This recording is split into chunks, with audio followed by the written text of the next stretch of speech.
You have warned that rigging the 2027 election will come with severe consequences for Nigeria. What are the opposition leaders prepared to do if this government goes ahead to manipulate the 2027 elections? First and foremost, the opposition will not and does not recognize INEC as presently constituted as an independent umpire. And they should not recognize and deal with INEC as an independent umpire. INEC must be treated with every suspicion as an ally and part and parcel of the APC government. Anybody who trusts INEC as an independent umpire will have himself to blame. And once you recognize that INEC is not an independent umpire, they must be tackled and treated like your real opponent in every step of the process of the 2027 election. And that means if they constitute the nuisance, the obstacle that they set out to do, the people must face it with equal response in action. Don't give INEC any space, whether it is in the delivery of election materials or at any stage whatsoever. Respond adequately, effectively, and accurately the same way you would have tackled your opponent in an election. But don't trust INEC. Don't give INEC a space. But it is important that we warn INEC. It is important that we remind the staff of INEC. It is also important that we warn and remind the security agencies, you do not buy your fuel cheaper than the rest of us. You do not buy your food items in a different market than the rest of us.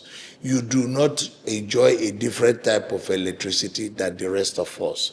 You are still prone to the same level of insecurity like the rest of us. And people must identify INEC officials and government officials, those of them who take steps to manipulate or rig this election, must not be allowed or helped to enjoy the benefit of citizens' mass action to protect themselves. If you're an INEC staff and you choose to join the APC government to manipulate the election, and you live in an area that you have insecurity, nobody should help you when the security problem comes to you. But that's taking it too far. No, it shouldn't. It's not taking it too far. If you support this sabotage, why should you benefit from the people's action? Because the only thing that Nigerians are relying on now is mass action, mass mobilization, people's right to defend themselves. We have to have a new people's army, which is an army that will provide the rights and privileges and opportunities of Nigerians, as opposed to what the government is supposed to do. Because everybody has become a local government area to himself. Today, if you don't have your borehole, you wouldn't have water. If you don't have your generator or your solar power, you wouldn't have light. If you don't make arrangement for your security, even when you make arrangement for your security, you are not guaranteed. If you don't grade the roads in front of your area, you will not have access. If you don't buy your own transformers and even pay the electricity committee in that area to put it, you would not even have power that you will still have to pay. So are INEC staff excluded from this? So if they choose to play with the government, because during the election, every governor makes effort to buy them over, give them huge sums of money, they should also be prepared to pay for it. And that is the attitude of the Nigerian citizenry. Nigerians should identify all INEC staff wherever they live. If they collaborate with the government, they must not be allowed to enjoy the benefit of their looting. Because this level of brigandage against Nigerians, this level of criminality against Nigerians, because you're given opportunity to be an INEC staff, should not be encouraged. We want to applaud the few people amongst them, or the majority, who are committed to doing the proper thing, and we promise that where there is a change in government, they will be appreciated and they will be given their right of place, like Professor Naoti, has been appreciated in Abia State, where a bus terminal has been named after her. We believe that if people do the right thing in this country, they will be appreciated. We want to see all those INEC staff who will say, no, we will not allow you to exchange fake result sheets with the original fake result sheets. We will not allow you to carry the original result sheets to government houses and write them and bring them to INEC headquarters for announcing later. Because these are the strategies. Why is it that we cannot transmit the result of our elections in real time, like everybody's asking? And this is all that APC, which I was a founding member, agitated before we got into power. Now APC has got into power and they are behaving far worse than PDP, whom everybody recognized as an evil assembly. So why should anybody tolerate it or accept it? Why should APC, that came on the mantra of change, to have a free and fair election, that came on the mantra of improving our economy, turn around to now be against the people of Nigeria? It is definitely unacceptable. The executive director of Yaga Africa, Samson Itodo, has alerted Nigerians to the fact that INEC resident electoral commissioners may have been deployed and given a mandate to work against the interests of the people at the 2027 elections.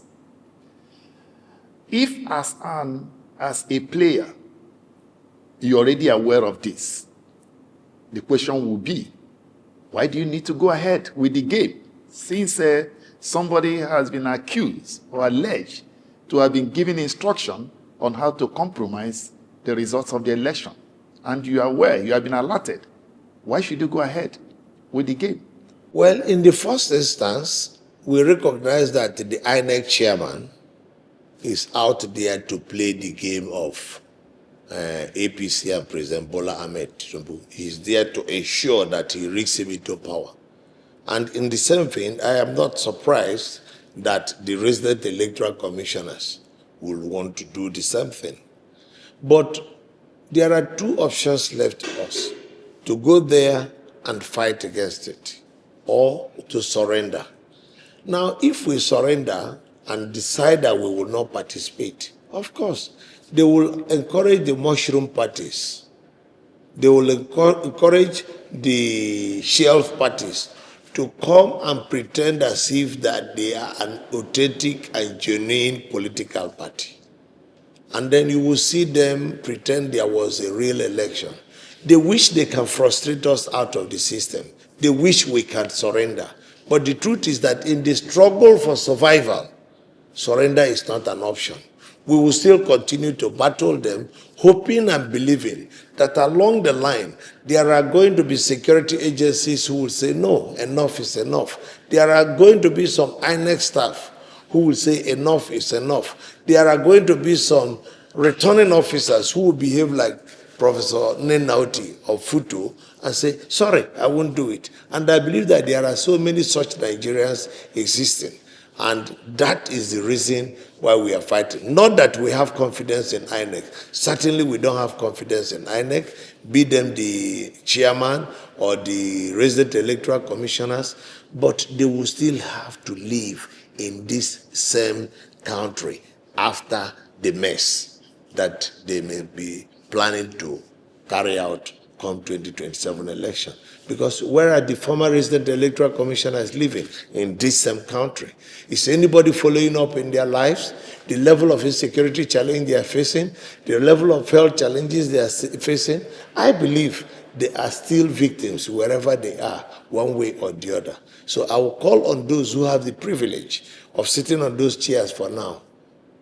Look at yourself in the mirror. Ask yourself what you have agreed to do. Does it serve your conscience? If it is against your conscience, make bold to stand up and say, no, I will not do it. I will not continue doing it.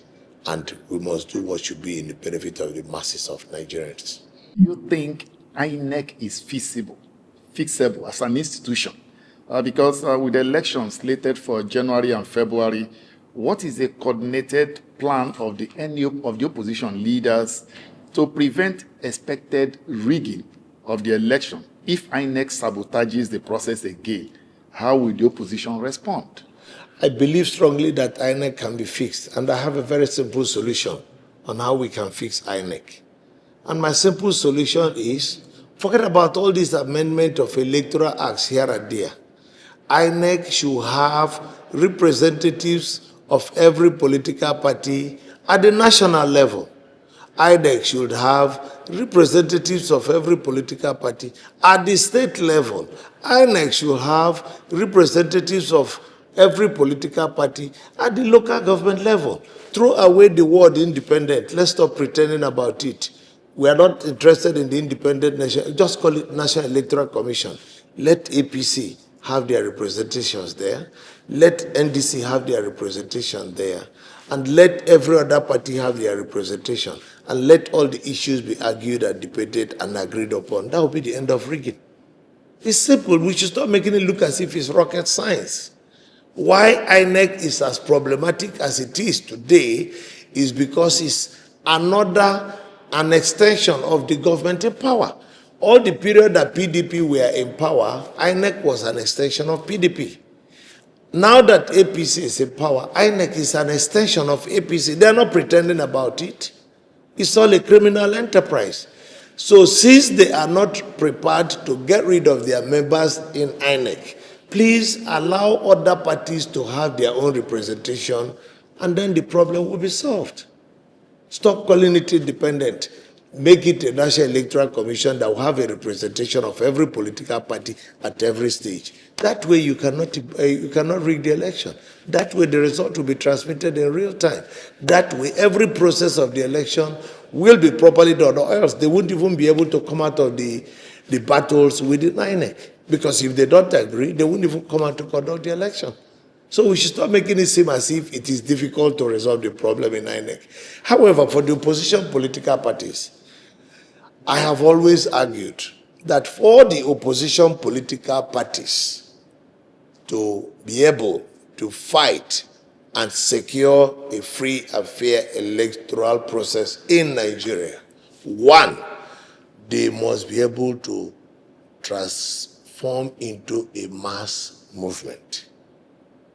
If you are not able to mobilize your people to join you as a mass movement, forget it, you have no chance. What do you mean by mass movement? Oh, it has to be massively populated by real Nigerians, not that the one that will be populated by the elites and controlled and run by the elites. Once the poor and angry and hungry Nigerians constitute your membership, you will see resistance.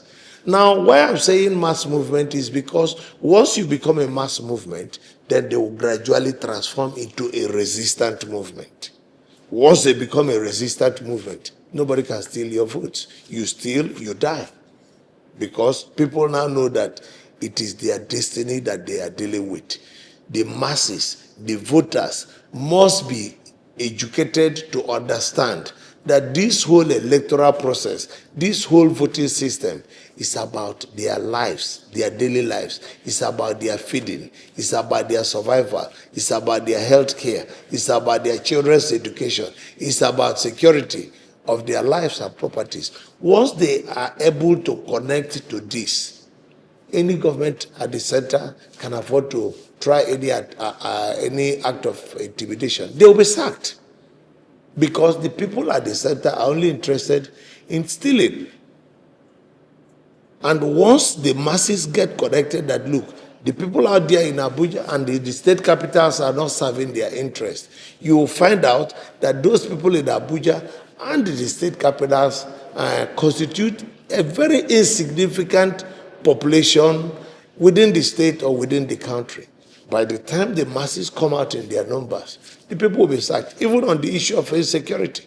Once you're able to mobilize the people, the criminals will run. I have had a situation in my village. I had almost gone to bed, and they say, some bandits have sacked a part of my community. I come from Mobilize. So they said they were attacking people from a part of my village called Omanon. I had to dress up and go and go to Omanon. As I was getting there, everybody was running towards the gate, downwards. And I was like, what is the problem? They are chasing them from the last community. I said, no, let's go back. Nobody was willing to go with me. So I ignored them and kept moving. And because people saw me moving towards the direction where they said the bandits were coming from, people decided to follow me. And as I was leading and moving further, more and more people followed me.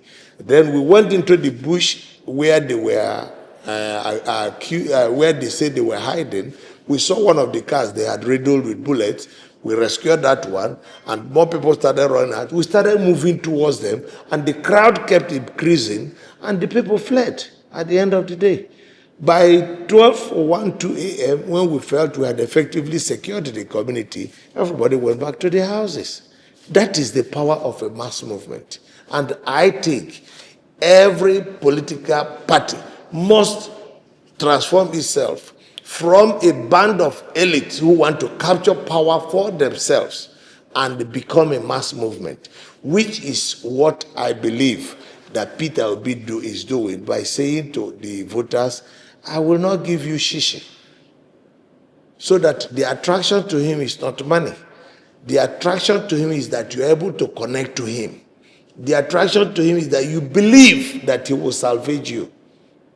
Therefore, every political party that is worth its onion as an opposition political party must be effectively connected to the masses, their aspirations and their pains.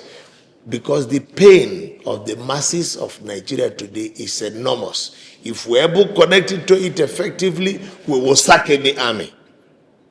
Because you can't explain why today Niger is running away from France. Mali is running away from France. Burkina Faso is running away from France. Senegal is running away from France. Guinea is running away from France. And Nigeria is running towards France. Mr. President goes to France every 2-3 months, trying to cuddle them. We don't need the French. They have nothing to offer to us. Why are we going to France when other people are fleeing from France? The truth is that we are refusing to take our destiny in our hands. And if we are serious about taking our destiny into our hands, we should be recruiting more of the ordinary people into political parties instead of recruiting the rich and wealthy people. Because the rich and wealthy people are pursuing their interests. So these ordinary people, once they buy into the party effectively, I bet you any government will be sacked. And if you get elected and you decide to turn your back against them, they will also be able to sack you. So why they prefer all these wealthy people, elite politics, is so that when they get into power, they can negotiate amongst themselves. I want to assure you that the leadership of this country or any other country for that matter, including the opposition, are afraid of the masses. Look at what the INEC or APC is doing, or the provision that they made to the extent that if you lose the election in APC, you cannot go and contest in another party. That's complete nonsense. It runs foul of the provisions of the Constitution. The Constitution says that every citizen shall have the right to freedom of association.